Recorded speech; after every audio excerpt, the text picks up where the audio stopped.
नमस्कार, मी गायत्री. मी तुम्हाला आज फ्रॉन्स दम बिर्याणी दाखवणार आहे. कमी सामानामध्ये आणि झटपट कशी करायची ते दाखवणार आहे. तर नक्की पूर्ण रेसिपी बघा. मी कुकर घेतला आहे. कुकरमध्ये खायचं तूप टाकलं आहे, तेल टाकले आहे आणि आपले घरचे खडे मसाले टाकलेत. तूप ह्यासाठी टाकलं आहे की आपण बरेच ठिकाणी ॲड्स बघतो की खायच्या तुपातली बिर्याणी वगैरे. तर हा तो प्रयत्न आहे आणि सक्सेसफुल झाला आहे. नक्की ट्राय करून बघा. अशा प्रकारे आपण तेलात आणि तुपामध्ये खडे मसाले परतून घ्यायचे आहे. एकीकडे मी गरम पाणी करायला ठेवलं होतं, तर ते मी टाकते आहे कुकरमध्ये आणि त्याला पण मी पुन्हा थोडंसं गरम होऊन देते, उकळी येऊन देते आहे. चवीनुसार मी मीठ टाकते आहे आणि धुतलेला तांदूळ टाकायचा आहे. बासमती राईस शिजवताना कुकरमध्ये थोडं नेहमीपेक्षा कमी पाणी ठेवा, जेणेकरून भात चांगला मोकळा शिजतो. तांदूळ टाकून घेऊन नेहमीसारख्याच आपल्याला 3 शिट्ट्या काढायचा आहे. भात अगदी मोकळा होईल. नक्की ट्राय करा. अशा प्रकारे आपला एकीकडे कुकर होतो आहे आणि आता एकीकडे आपण मसाला करायला घेतो आहे. तर मी थोडासा बरिस्ता तळला होता, त्याच कढईमध्ये मी मसाला करणार आहे. तर मी लांब कापलेले 2 कांदे घेतले आहेत मीडियम साईजचे. ते मी छान परतून घेतलेले आहेत, नरम केलेले आहेत. त्याच्यानंतर तेच की लसूण आलं मिरचीची पेस्ट टाकलेली आहे आणि घरचे जे काही मसाले आहेत ते टाकायचे आहे. हिंग, मीठ, हळद, गरम मसाला, धणे जिरे पूड, बिर्याणी मसाला एक्सेट्रा. त्याच्यानंतर मी टॅमॅटोची प्युरी टाकलेली आहे. ही प्युरी मी मिक्सरमधून नाही काढलं आहे, जे मी तुम्हाला माझ्या शॉर्ट्स व्हिडिओवरती दाखवलेलं लॉंग लाईफचं गॅजेट त्याने केलेले आहे. खूप मस्त चालतं. नक्की ट्राय करा एकदा.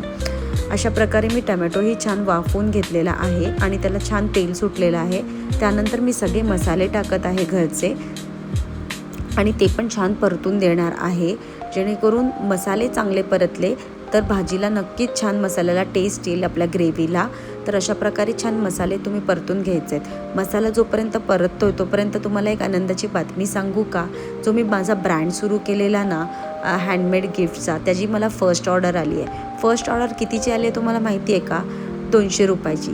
किंमत महत्त्वाची नाही आहे, पण तुम्ही ह्यामागचा हेतू लक्षात घ्या की माझ्या कष्टाला कुठेतरी यश मिळतं आहे आणि त्यासाठी मी खूप आनंदी आहे. तर तुम्ही पाहाल की हे मी तुम्हाला आनंदाची खबर सांगताना मी ह्याच्यामध्ये दही टाकलं आहे, जेणेकरून मस्त क्रीमी टेक्स्चर येतं.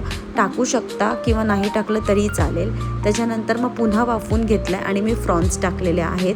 तर फ्रॉन्स पण पुन्हा आपण वाफवून शिजवून द्यायचं आहे आणि त्याला थोडंसं ग्रेव्ही आपोआप सुटेल तेवढी मला असं वाटतं. जेवढा मी 2 वाट्या भात घेतला त्याला इनफ आहे. चवीनुसार मीठ टाकायचं आहे, जेणेकरून फ्रॉन्सला छान मीठ मुरेल आणि लीड ठेवायची आहे. अगदी 5 ते 10 मिनटामध्ये छान होतं. खायचं तूप थोडंसं टाकलं आहे, जेणेकरून आपल्याला तेच आहे की आपल्याला खायच्या तुपातली बिर्याणीचा फ्लेवर द्यायचा आहे. त्यासाठी तुम्ही याला स्मोकही देऊ शकता, पण गरज नाही आहे. अशीच खूप मस्त अप्रतिम लागत होती.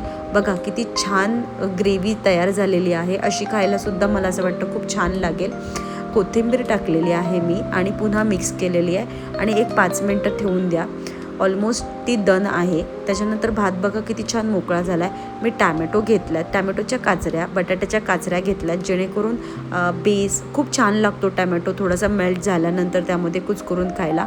बटाटा याकरता मी लास्टला लावते, जेणेकरून आपली बिर्याणी लागू नये म्हणून, आणि त्यातला बटाटासुद्धा अप्रतिम लागतो. नक्की करून बघा किंवा तुम्ही करतही असाल.